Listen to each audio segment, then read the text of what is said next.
into two companies. So I own a consulting business, and so actually, and I have a partner, and what we do is we work with fitness tech companies. So like a company that creates like a wearable or an app for fitness, we work with them and provide consulting to help them make their product awesome.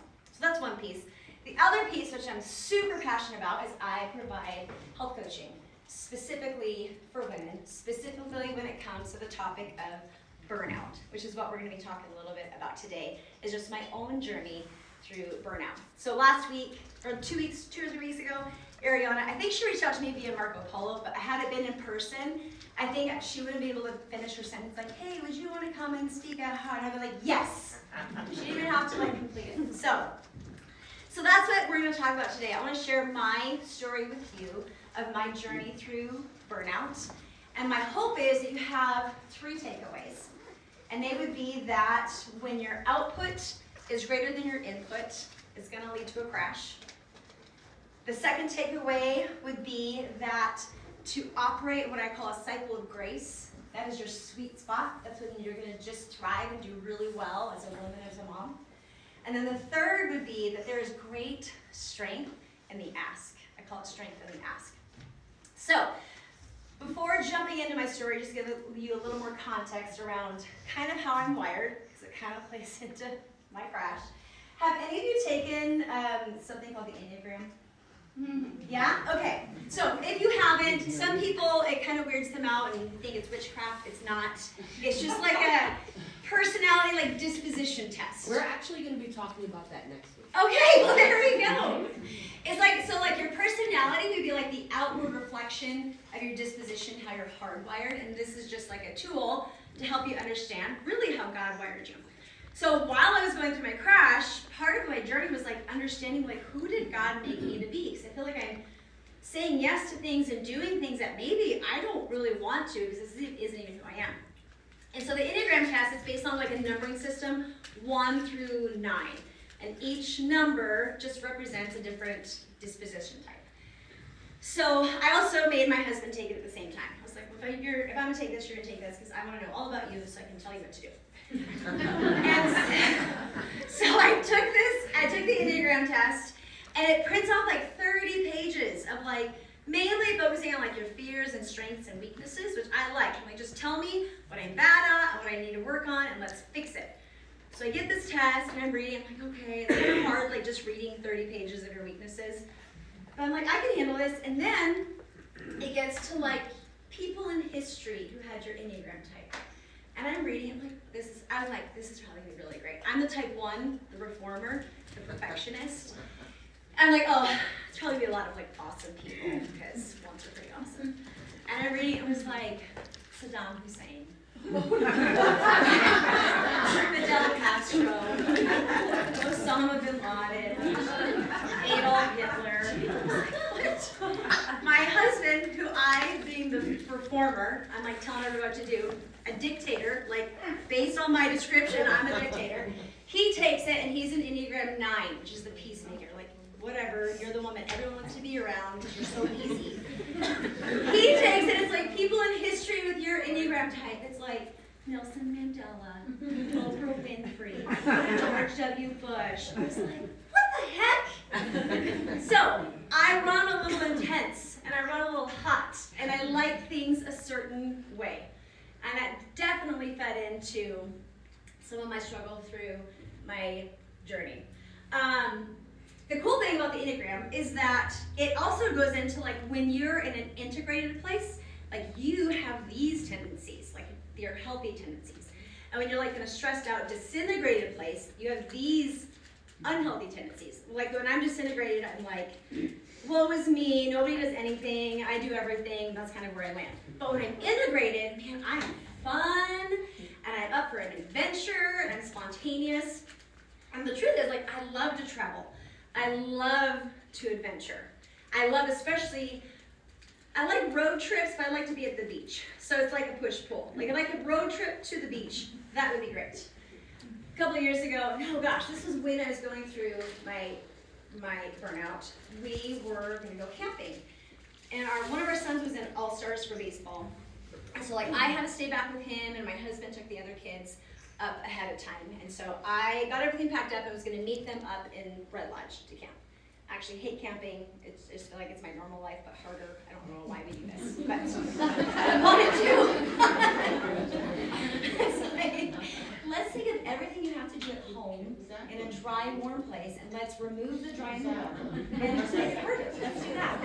Anyways, so I load the kids up. It was me. I only had 3 boys at that time. It was me, my oldest, and at that time my youngest, who was like 1 or 1.5. And we're getting on the interstate, and we're cruising, and I've got a little bit of a lead foot, so we're going pretty fast. And I get like just a couple miles or so outside of Billings, and I just like notice all kinds of smoke coming out of the hood of my car. Do I pull over? No, I do not, because I have somewhere I need to be, and goodness knows I'm not pulling over in the middle of the interstate, so I go a decent ways, longer than I think I probably admitted to my husband. And finally pulled over because I had to, and noticed like all of these lights were blinking on the dashboard of my car, which I had been ignoring, which you will learn is pretty indicative of me. So we pull over, I'm stranded, I go out to kind of work on the hood. Some guy, very creepy, pulls over to help me. I immediately was like, no, I'm good. Sent him off, got in my car, locked the door, and then called my dad, because my husband was out of cell phone range. He comes and helps me. We get our car towed in, find out that I had completely blown up the engine. Oh. Because while I was driving, I'm not even joking you, a rock had like spit out from a car in front of me and come in to the under the hood of my car and put a hole in my radiator, and so I just completely fried. And the reason I share that story is because that's kind of what my journey into my crash and my burnout was like. I was pushing hard, I was cruising, I had like my foot down on the pedal, ignoring all of these warning signs that were going on around me. I ignored every single blinking light on the dashboard, and I just completely crashed, physically, mentally, and emotionally. And it was about a, for sure, 12-month really intense struggle and process to get better, but probably an additional 2 years after that to completely allow God to rework and rewire some things in my brain. So, here's what I learned through that process. My output, what led to my burnout, my output far exceeded my input. So, I'm just going to write here, output was greater than my input. And here's what I mean. I was pouring out. At that point in my life, I was a mom to 3 boys. I didn't have my 4th boy yet. I was a mom to 3 boys. I was teaching classes at the Y, probably like 10 or 11 classes a week. I loved my job. My husband and I were marriage mentors. We were small group leaders. I mentored college women, and I got sucked into being the president of the PTA at my son's school. So there was like actually all really good things, right? And it was like this, I'm serving my family. I'm serving people in my church. I'm serving my community, which is what God calls us to. And so I just need to keep saying yes, and I need to keep doing this. Until eventually, like I just couldn't do it anymore. And I started experiencing like intense physical symptoms for 2 years before I listened to my body and actually sought help. And so at first it was like, well, I'm tired. Well, yeah, you have 3 boys. Who isn't tired that's a mom and working? And you got 3 boys. So it's just like, I feel like exponentially more. There's just a lot to wrangle. So I was like, well, yeah, of course you're tired. You got 3 boys. I was getting sick probably every 4 to 6 weeks for 2 years straight. I lost all joy. So everything I was doing honestly was out of obligation, like willing myself to do it. And the narrative in my head was, well, yeah, it's not always fun, right? Like this doesn't always feel good. Sometimes we just do it because it's the right thing to do, which is true, but I was willing myself to do it out of obligation. I can look back now and see I had some increased anxiety, which I would say I struggled with anxiety for most of my life, but it was increased. I can even see like I had some depression that I was completely ignoring. Things that brought me joy no longer brought me joy. I wanted to withdraw as a person. I actually am pretty introverted anyways, and you wouldn't know this, but I'm actually pretty shy. But I wanted to withdraw even more, even from people that loved me and cared about me. This went on for 2 years, and I just completely ignored it. Until one morning, was getting up, getting the kids ready for school. Went into the bathroom to like wash my face, and I passed out. Like, I don't have health issues. Like, there's no reason I should have passed out. I didn't just run a marathon. It's not like I was sick, but I passed out. My husband grabs the kids, grabs me, takes me down the emergency room. They run all kinds of tests. So we had like a lovely emergency room bill. Only to find out like, oh, you're totally fine. You just need to rest. So he sent me home. To this day, when that comes up, my oldest son is like, I was tardy for school that day, Mom. I was like, sorry, this is why I'm burnt out. I rested for one day, and then I was back at it, and I kept pushing hard for another 2 months. 2 months after that, I got really sick with pneumonia for about a month. And then finally, I was like, I don't want to do this anymore. This isn't fair to my body. It's not fair to my family. Like, something's wrong. Went to a doctor. She was like, we can run tests, but honestly, you check off every single symptom of adrenal fatigue. So the thing is, though, I knew a little bit about adrenal fatigue because Pastor Vern had gone through adrenal fatigue. I knew his story. I was like, well, I'm not a pastor of a church, managing all these things. I'm a mom, and I don't have anything like super toxic in my life. Like, I don't have a chronic illness. I'm not caring for a family member with a chronic illness. I don't have like any, why am I going through like super hard like addiction or something where I'm really having to be there. What is wrong with me? So the first thing I felt was so much shame. What the heck, Chantel? You've got a life that you always hoped you'd have. You've got a life that a lot of people would just probably kill to have, and you can't even maintain that. What is wrong with you? You're in fitness, trying to get people to help them live their best life, and you are falling apart physically, mentally, and emotionally. Like, you are so fake. Those are the narratives that were running through my head. So the cool thing about God is that he will take anything, any awful, sad, hard situation, and use it to draw us to him and bring good things out of it, and he will redeem it. And so in that moment that I had that diagnosis, I started to be like, okay, well, what is going on? And so I made a list. I was like, okay, well, what are the things in my life that are super stressful? Well, honestly, for all intents and purposes, nothing really. Like, that should be causing this. And so for me, what it caused me to do is analyze, well, what's going on with me internally that I'm having such a hard time? Like, I'm not managing this well. Like, what is going on? And here's what I realized. I realized that even though I grew up in the church and I was taught about God's grace, I had developed this narrative in my head that in order to be loved and worthwhile, I had to work really hard and had to be perfect. And that bled into every aspect of my life. That bled into relationships. That bled into my relationship with God, my husband, my kids. Everything that I was doing was in an effort to earn some love and approval and acceptance and be perfect so that I could be accepted and loved. I learned that. I learned that a lot of my motivations, I was doing things like not because I wanted to, but because I felt obligated to, or I was trying to be somebody else that I'm just not. And so it began this process of like, I like to compare it to like an onion, which is actually, I think, a reference to Shrek, which goes, hello, I have kids. Right? So it was like God is taking this onion and like peeling back one layer at a time and healing different parts of my soul on that journey.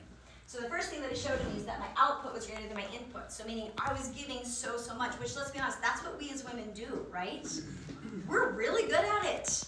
We can give and give and give and give and keep holding the water. My output was greater than my input, meaning the things that I was allowing in to tend to my soul.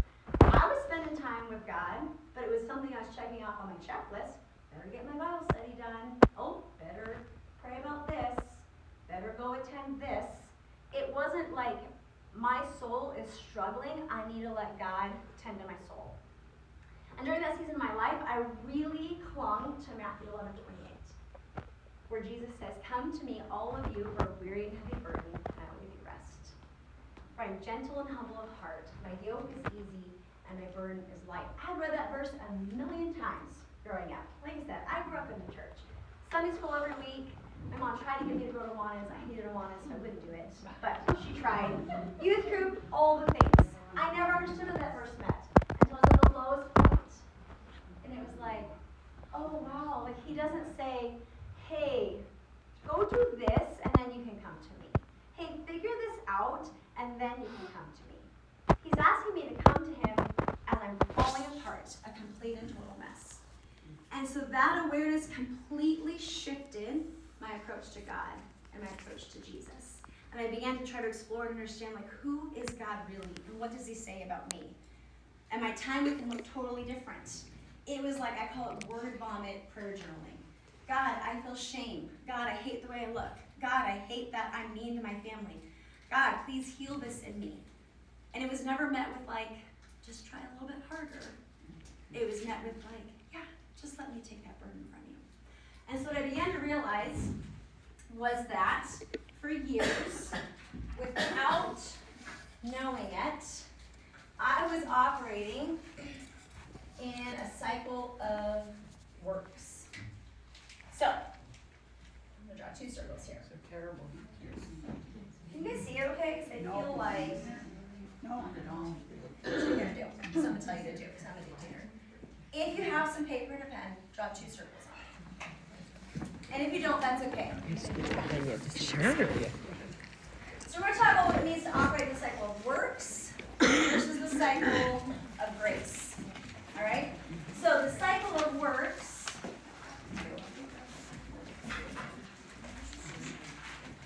Is that it? No, you're good. Okay, the cycle of works starts with achievement. Sorry, in your two circles, inside one circle, write cycle of works. Inside the other circle, write cycle of grace. So the cycle of works starts with achievement, as in the foundation of it is achievement. So write that at the top of your cycle of works circle. Then it's this concept that as long as I'm achieving, I will find acceptance. So draw a little arrow, kind of down your circle, and then write the word acceptance. And then it tells me that as long as I find acceptance in my achievement, then I will receive the approval of others. So draw a little arrow and write approval. And then as long as I have the approval of others, as long as I have acceptance that's all found in my achievement, then that is what's going to sustain me. I'm telling you, this is a recipe for burnout. That's exactly what I was doing. As long as I'm the kind of mom that I think I should be, or the world tells me, or even the church tells me that I need to be, as long as I'm that, as long as I'm reading my Bible their Bible with them every day, we're memorizing verses, and I'm taking them on dates, and I'm packing their lunches, and they're eating blah, blah, blah, blah, all the things that we tell ourselves as a mom that we need to do.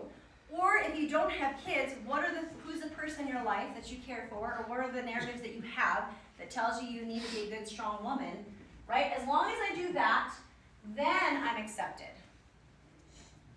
And if I'm accepted, then people will approve of me, my friends, my family, my husband, my kids, people in leadership that I look up to. As long as I'm doing these things, then they'll approve of me. But the problem is, I am human, and I cannot do this. I cannot maintain this. I have limitations. And so what I learned through my burnout journey was how to operate in the cycle of grace. So at the top of the cycle of grace, you're going to write the word acceptance.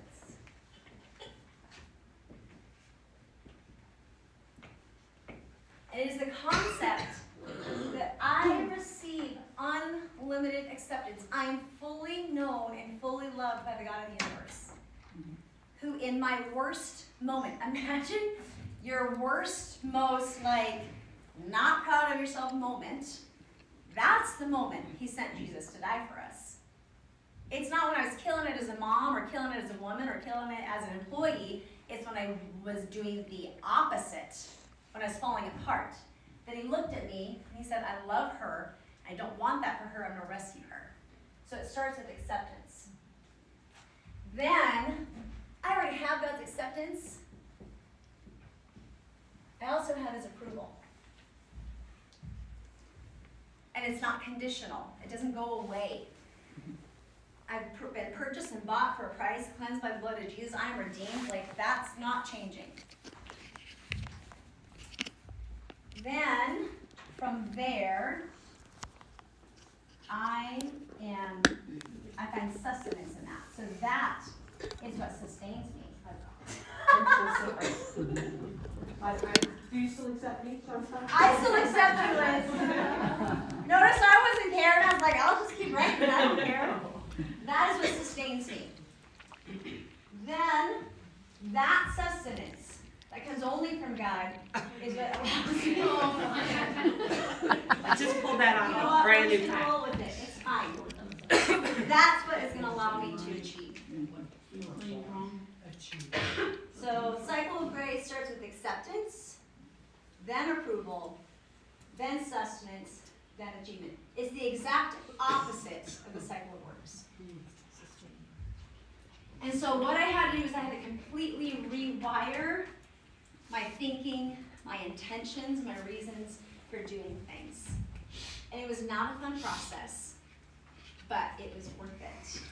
And it was worth really pressing into and letting myself sit in that discomfort and sit in the pain and not just stuff it aside and try to cope and ignore it, but let myself feel that angst and that sadness and that sense of failure, because that is when Jesus met me and brought healing. Okay, the other thing that I had to learn was how to receive help, how to receive love, how to receive acceptance, and that was not easy for me. Some of it because of my wiring, just my personality. I want to do everything on my own. Honestly, not a great trait.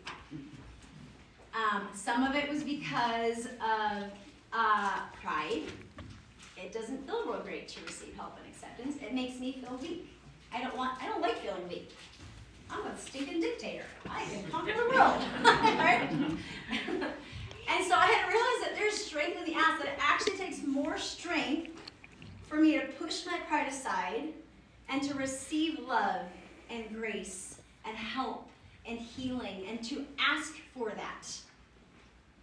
And that, ladies, was a complete and total game changer for me. This whole process did not happen overnight. This was a solid 3 years of digging and asking hard questions and inviting other people into my process and into my journey. Because the thing is, like I mentioned before, I'm surrounded by men all the time. Men are great. I'm not ditching men. Men, women, we're awesome. Like, we are. We're smart. We're beautiful. We're strong but tender.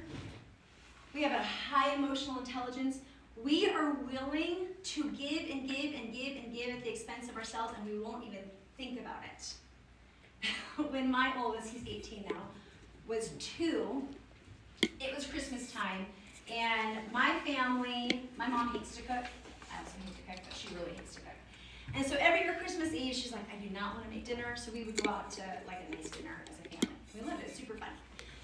So my husband and I, our oldest is 2, my brother and his wife are in town, we're all getting ready to go to a nice dinner. And my son, we didn't know it, but he wasn't feeling well. It was like coming on, not feeling well. And we're kind of rushing last minute like you are when you got a toddler and kind of get everything ready and get all the things. And we pull into the parking lot of the then Rex. And I'm like dressed super cute. I remember I had a cream colored sweater on and pink jeans. And we pull in the parking lot, and in the back of my car, my son starts to vomit. My first response, I didn't even think, my first response was to pull him really close and hold him. Vomit just all over me. Like projectile vomit, I think it was orange, and I'm just covered in vomit. My husband's first response was a little bit wiser, was to grab him and hold him over the ground and let him vomit on the ground. Ladies, I cannot think of a clearer picture of what we are willing to do as women for people that we love. Yep, just vomit all over me, I'll take it. I can do it, I can take it. I'll just go and clean myself up later. I want to make sure that you're okay. It's a beautiful gift that we have. At the same time, I don't think that as daughters of the utmost high God, want us giving at the expense of our own soul, right? So if you were to imagine that your soul, I should put in your head a picture of a stream or a river, right? Maybe it's the Boulder River. I love the Boulder River. Or maybe it's the Rock Creek in Red Lodge. So you have this beautiful stream. What happens when you have a stream and it fills up with logs and dirt and leaves and branches, right? It kind of creates like a dam, like a log jam, right? So all this stuff is building up in the stream, and then what happens is everything kind of just starts to spill over and becomes a little bit of a mess. Our souls are similar, right? So there's this clear stream, and if we are not tending to the stuff that's coming up in our soul, it's going to start to spill over. For me, with my family, it looked like initially I can be pretty mean, which if you look at like people in history, I guess, that I'm compared to, I'm actually looking pretty good. I can get pretty mean. Like, that was a spillover of me not tending to my soul. I got burnt out. That was a spillover of me not tending to my soul. God never asked me to sacrifice myself to the extent of not tending to my soul. And so my challenge to you as women would be to ask yourself some hard questions, like, how is the state of my soul? Is it clear and healthy and thriving? Is the creek moving well? Do I have a log jam? What is that log jam? I ask myself, like, am I in a cycle of works or cycle of grace? What is my motivation for why I'm doing things? Am I doing it out of joy and gratitude because it does bring life to me and it's an act of worship? Or am I doing it to earn some approval and to feel like I have acceptance when I do that? What would it look like? What do I need to do to get to a cycle of grace? Ask yourself, is my output greater than my input? What kind of input do I need to tend to my soul and stay in a cycle of grace? The truth is, these are not easy processes. It takes time and margin and intentionality and capacity. But my friends, the alternative is you just like crash and burn. And I wouldn't wish that on any of you. I've started to phrase my journey as my crash, burn, and return. And the return is simply because God is good and He's faithful.